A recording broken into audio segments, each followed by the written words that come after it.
In my recently published book, The Early Karl Barth, Historical Context and Intellectual Formation, 1905 to 1935, published in 2018 with Mohr Siebeck in Tübingen, I address some things that are not well known in the secondary literature on Karl Barth. Although these ideas and viewpoints were actually typical for Barth's generation, they have received little notice in the literature on Barth, especially in English. Barth was a Swiss pastor who became a professor of theology in Germany in the 1920s. He was very influential among the younger generation of theologians in Germany after World War I.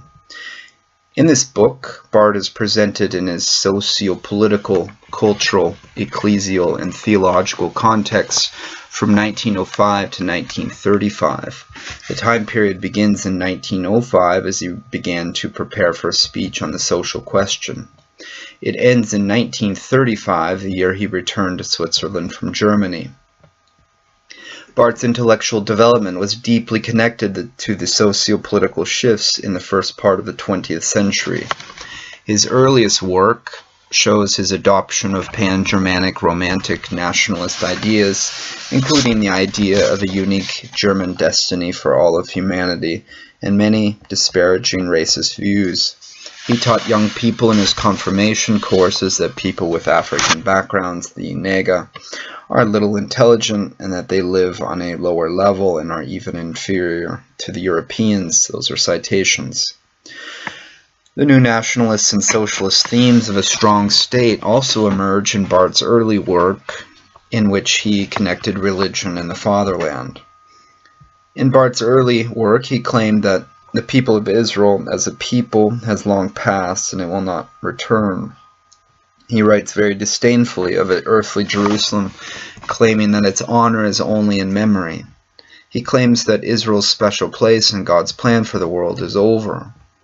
Barth also criticized the arrogance and cruelty of the Chinese and was also critical of people from India, referring to the lazy tranquility of the Indians.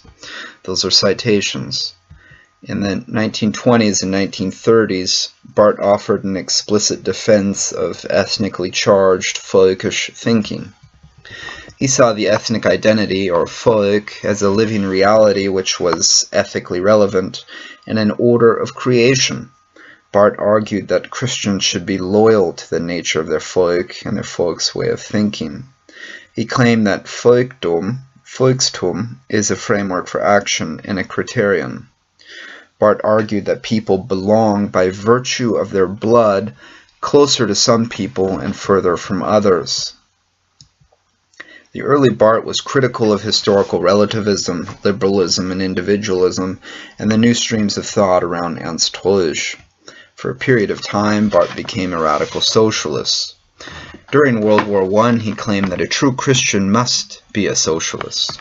As communism began to establish itself, however, Barth took God out of the socialist revolution. At this time, he began to theologize the idea of radical opposition and the concept of revolution. Barth started to situate the revolution of God in a more abstract theological crisis, a crisis between God and man. After Hitler's rise to power, Barth argued that the new state was ordained by God and that Christians should submit to it. When discussing the possibility of resistance, Barth argued that he did not have a right to sacrifice his professorship just because the National Socialist government did not like the Jews and communists. Barth also referred to the leader of Italian fascism as wise and claimed that he was not necessarily outside the light of the moral idea of the state. Barth did not want to return to Switzerland in the 1930s, although he did try to convince his wife Nellie to return to Switzerland with the two youngest children in order for him to live in an extramarital affair with a woman who was 13 years younger than him, Charlotte von Kirschbaum. Barth did not want to have any problems with the National Socialist order in the early period, so he essentially went along with everything to keep out of the hailstorm, as his colleague in Bonn, Karl Ludwig Schmidt, claimed.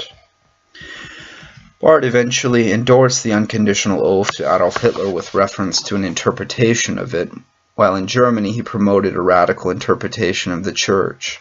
He thought that it should stay out of politics.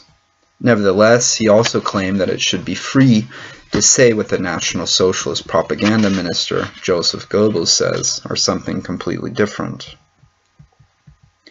In the early 1930s, Barth did little for the Jews, and this even after some Jews called on him to act. He claimed that he would lose his professorship if he did do anything.